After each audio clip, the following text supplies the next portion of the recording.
Good morning viewers. आज हम पढ़ेंगे a letter to God. Let's start. The house, वो मकान, the only one in the entire valley, उस संपूर्ण घाटी में एक ही मकान, sat on the crest of a low hill, वो एक छोटी पहाड़ी की शिखर पर स्थित था।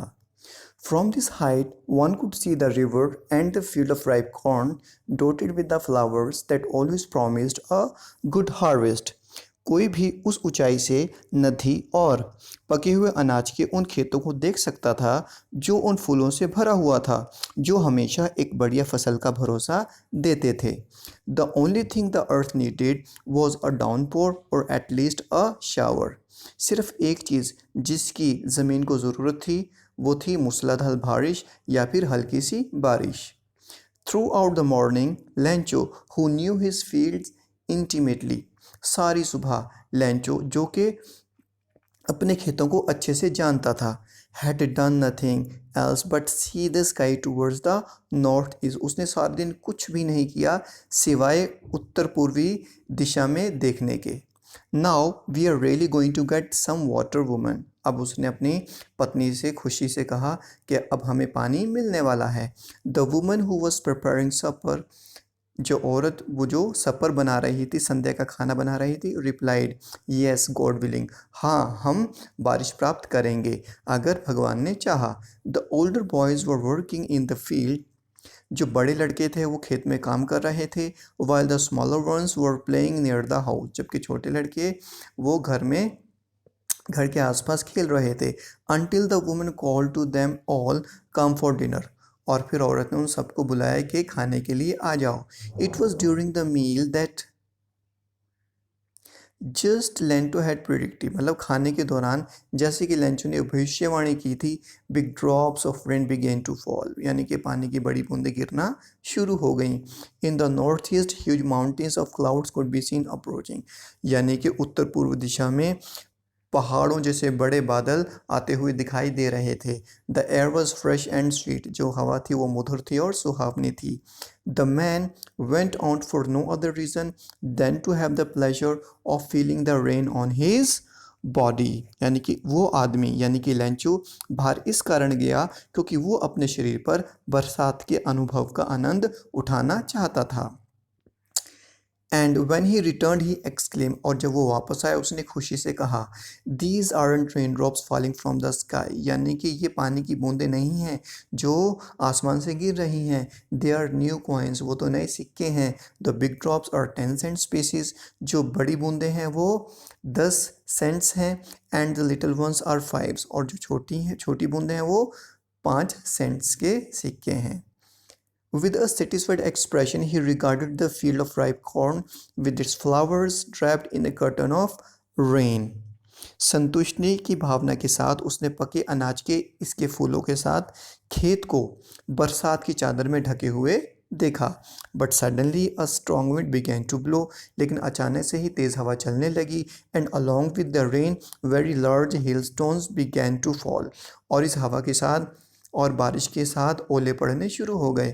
This truly did resemble new silver coins, अब ये जो ओले थे ये वाकई ही चांदी के सिक्कों की तरह दिखाई देते थे। The boys exposing themselves to the rain ran out to collect the frozen pearls, अब जो लड़के थे वो अपने आप को बारिश में भिगाते हुए बाहर दौड़े। क्यों दौड़े? फ्रोज़न पर्ल्स, यानी कि वो जो ओले, जो जमे हुए ओले थे जो चांदी की तरह दिखाई दे रहे थे, उनको इकट्ठा करने के लिए। It's really getting bad now, यानी कि जो स्थिति बद से बदतर होती जा रही है। एक्सक्लेम्ड द मैन, लेंचो ने कहा, दुखी होकर कहा। I hope it passes quickly, मैं आशा करता हूँ कि ये जल्दी से गुजर जाए। It did not pass quickly, लेकिन ये जल्दी से नहीं गुजरा। For an hour the hell rained on the house, यानी कि 1 घंटे तक जो ओले थे वो घर पर पड़ते रहे। द गार्डन, बाग में, द हिल साइड, पहाड़ी पर, द कॉर्नफील्ड, अनाज के खेतों में, and on the whole valley, और सारी घाटी में 1 घंटे तक लगातार ओले पड़ते रहे।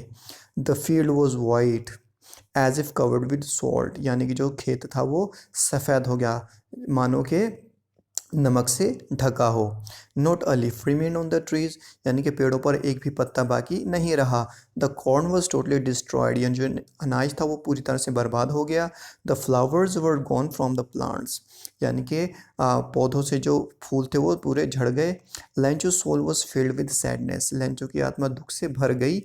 When the storm had passed, he stood in the middle of the field and said to his sons, जब जो तूफान था वो गुजर गया, वो अपने खेतों के बीचों बीच अपने बेटों के साथ खड़ा होकर उसने अपने बेटों से कहा, अ plague of locusts would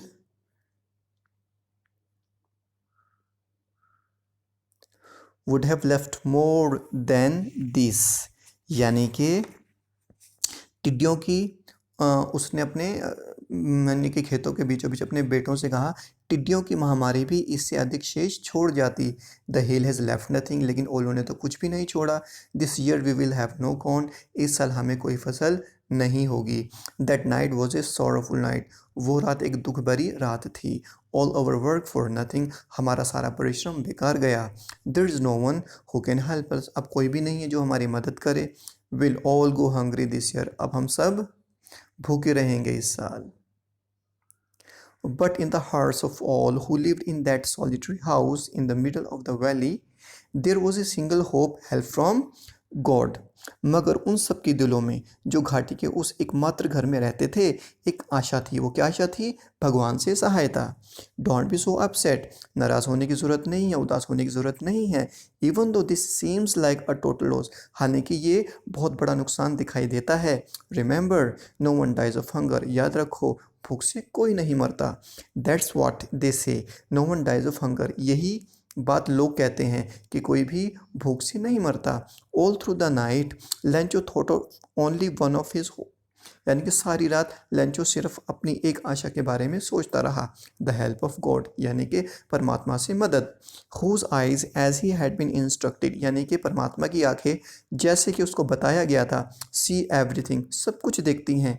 even what is deep in one's conscience, हालांकि परमात्मा की आंखें वो चीज़ भी देखती हैं जो किसी के दिल की गहराई में हो। Lencho was an ox of a man, Lencho बहुत मेहनती था। Working like an animal in the fields, वो खेतों में एक जानवर की तरह काम करता था। But still he knew how to write, लेकिन फिर भी वो लिखना जानता था। The following Sunday at daybreak, अगले संडे सुबह में ही began to write a letter, उसने एक पत्र लिखना शुरू किया। Which he himself would carry to town and place in the mail, जिसको उसको खुद ही टाउन ले जाना था और मेल में डालना था। It was nothing less than a letter to God, ये पत्र और कुछ नहीं था, एक परमात्मा को चिट्ठी थी। God he wrote, if you don't help me, परमात्मा उसने लिखा है भगवान, अगर आप मेरी मदद नहीं करोगे, my family and I will go hungry, मैं और मेरा परिवार भूखा रहेंगे इस साल। I need a 100 pesos in order to sow my field, मुझे 100 पेसोज की ज़रूरत है ताकि मैं अपने खेत में फिर से बीज बो सकूँ, again and to live until the crop comes, और मैं दूसरी फसल आने तक जीवित रहूँ। बिकॉज द हेल स्टॉर्म्स, क्योंकि ओलों ने। He wrote to God on the envelope, उसने एनवेलप के ऊपर क्या लिखा? टू गॉड, भगवान को। Put the letter inside and still troubled went to town, उसने जेब में वो लेटर डाला, वो अब भी दुविधा में था और वो शहर गया। At the post office he placed a stamp on the letter, अब पोस्ट ऑफिस में उसने एक स्टंप उस पर लेटर पर लगाई and dropped it into the mail box, और उसको मेल बॉक्स में डाल दिया। One of the employees who was a postman, यानी कि वहाँ का एक कर्मचारी जो कि डाकिया था, and also help at the post office, और वो पोस्ट ऑफिस में भी के कामों में मदद किया करता था। Went to his boss laughing heartily and showed him the letter to God, वो हंसता हुआ अपने मुखिया के पास गया और उसको परमात्मा को चिट्ठी दिखाई। Never in his career as a postman had he known that address, यानी कि उसने अपने पूरे जीवन के करियर में ऐसा चिट्ठी और ऐसा एड्रेस नहीं देखा था। द पोस्ट मास्टर, जो मुखिया था, जो पोस्ट मास्टर था, अ फैट एमिएबल, वो एक मोटा और मित्रता पूर्वक व्यवहार करने वाला व्यक्ति था। ऑल्सो ब्रोक आउट लाफिंग, वो भी हंस पड़ा। But almost immediately he turn serious, लेकिन वो जल्दी ही गंभीर हो गया। Tapping the later on his desk commented, उसने लेटर को थपथपाते हुए टिप्पणी की, वट फेथ, आह कैसा विश्वास, I wish I had the faith of the man who wrote this letter, काश मेरे भी अंदर भी ऐसा ही विश्वास होता जैसा कि इस आदमी के अंदर है। Starting up A correspondent with God, यानी कि इतना विश्वास कि उसने परमात्मा से पत्र व्यवहार शुरू कर दिया। So in order not to shake the writer's faith in God the postmaster came up with an idea. अब क्या हुआ, इसलिए पत्र लिखने वाले की आस्था भगवान में कमज़ोर ना पड़ जाए, पोस्ट मास्टर ने को एक उपाय सुझाई दिया। आंसर द लेटर, कि इसका जवाब दिया जाए। But when he opened it, it was evident that to answer it needed something more than goodwill.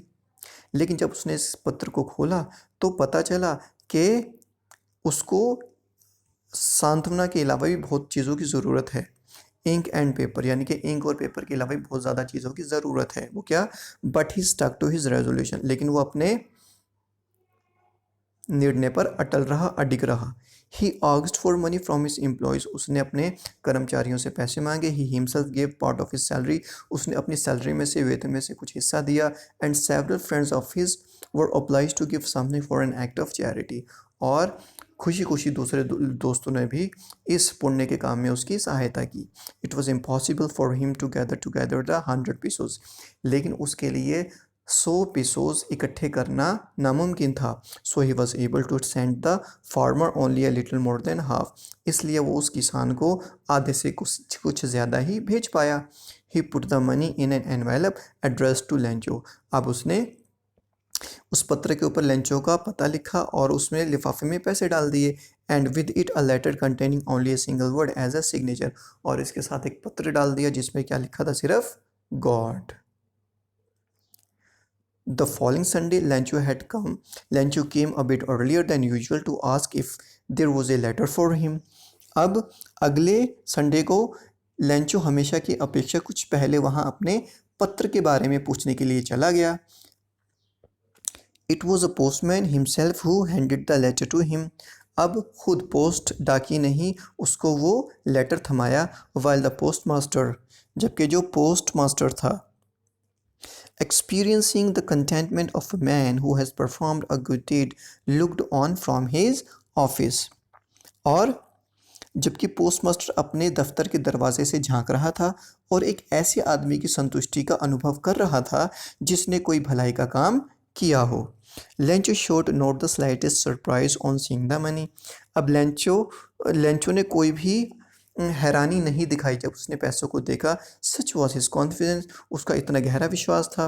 But he became angry when he counted the money, लेकिन जब उसने पैसे गिने तो उसको गुस्सा आ गया। God could not have made a mistake nor could he have denied Lencho what he had requested, यानी कि भगवान कोई भी गलती नहीं कर सकता था और ना ही भगवान उसकी प्रार्थना को ठुकरा सकता था।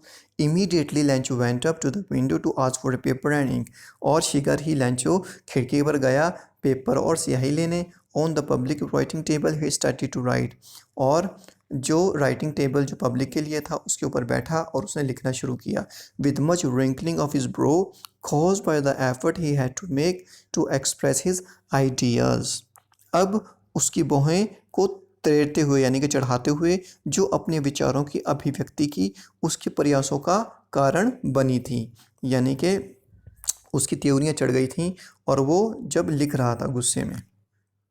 When he finished, जब उसने लिख लिया, he went to the window, वो खिड़की पर गया, to buy a stamp, उस स्टैम्प खरीदने के लिए, which he licked and then affixed, जिसने उसको अपने जेब से चिपकाया और affixed the envelope, ठीक है, और उस पत्र पर उसने with a blow of his fist, अपनी मुट्ठी से उसने उसके ऊपर चिपका दिया। The moment the letter fell into a mailbox, the postmaster went to open it, अब जिस घड़ी वो पत्र उस मेल बॉक्स में डाला, पोस्टमास्टर ने उसको खोला और उसमें क्या लिखा था, it said, God of the money that I asked for, हे भगवान जो पैसे मैंने आपसे मांगे थे, ओनली 70 पेसोस रीच्ड, मेरे पास सिर्फ 70 पेसोस ही पहुँचे हैं। सेंड मी द रेस्ट, मुझे बाकी पैसे भेजो, since I need it very much, क्योंकि मुझे इसकी बहुत ज़्यादा ज़रूरत है। But don't send it to me through the mail, लेकिन इसको अब मेल के ज़रिए मत भेजना, because the post office employees, क्योंकि जो पोस्ट ऑफिस के जो कर्मचारी हैं, are a bunch of crooks, वो क्या हैं? वो एक ठगों की टोली है, Lencho. I hope you understand. Take care, like, share and subscribe. Thank you.